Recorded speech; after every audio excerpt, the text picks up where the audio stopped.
So you might think this is a tutorial video. It's not. These 5 skills are the ones that I found personally the best 5 skills to use in a game once I've mastered them. And by mastered them, I don't mean that I can do them 5 times out of 10. I mean I can do them 29 times out of 30. So these are 5 basic skills that I think can help you in a game situation.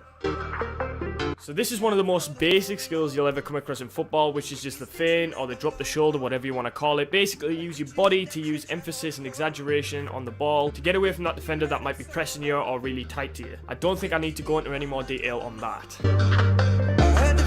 And this brings me on to the chop, which is basically a skill that Ronaldo shows best. If you've ever watched Ronaldo play at all through the Euros or for Real Madrid or even Man U back in the day, he used to do the Ronaldo chop, as I call it Ronaldo chop, but he used to use the chop so well and with both feet, and he can get out of any sort of situation. You can go forward with it, you can go sideways with it. As a forward, this is definitely one of the skills that I would suggest having in your locker.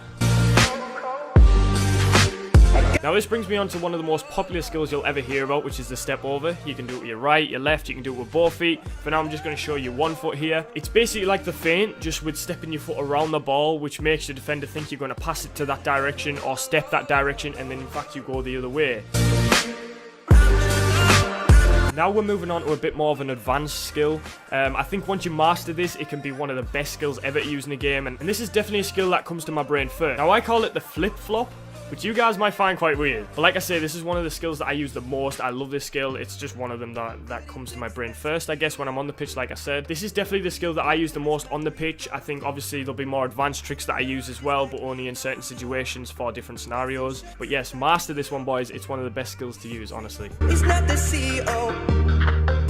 Now this one, I shot this one in because I find myself doing this more than I should, in a sense. I play futsal, which is like a 5-a-side game, not really an 11-a-side game. It's indoors, it's with a heavier ball, and it's much more fast-paced, much more skillful and things like that. But I use that skill a lot in futsal. I think this one, though, can be used on the pitch quite well, and I'll show you exactly why. When you do that roll over, once you do the roll with the front foot, so normally it's your strongest foot, so my right foot, I roll over my right foot, which makes the defender think, alright, he's going to that direction, which would be his right-hand side.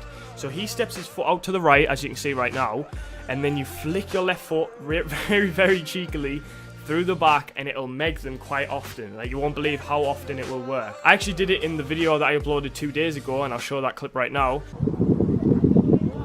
Oh, no!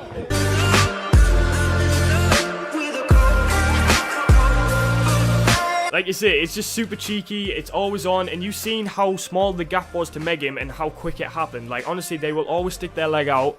Only top defenders won't notice what you're doing. And if you do this more than once a game, they might click onto it and they might try and stop the meg from happening, which then you can use other combinations and practice more skills. But yeah, I hope these 5 skills here helped you lots. I think like these are one of the best skills that you can use, and I think one of the most basic as well. They might not look basic at first, but if you just practice and put hours in, you can definitely master them, and you can definitely start producing them in games and training situations. If you guys want to see more videos like this or more advanced versions, I think I've used more skills than I can remember in games and stuff like that. So if you actually want to see that and you want to see more advanced sort of, like, I guess they're not really tutorials, they're just sort of showing you guys and you can practice them. If you want to know how to do them, I guess slow-mo the video down, or I can start telling you guys how to do these.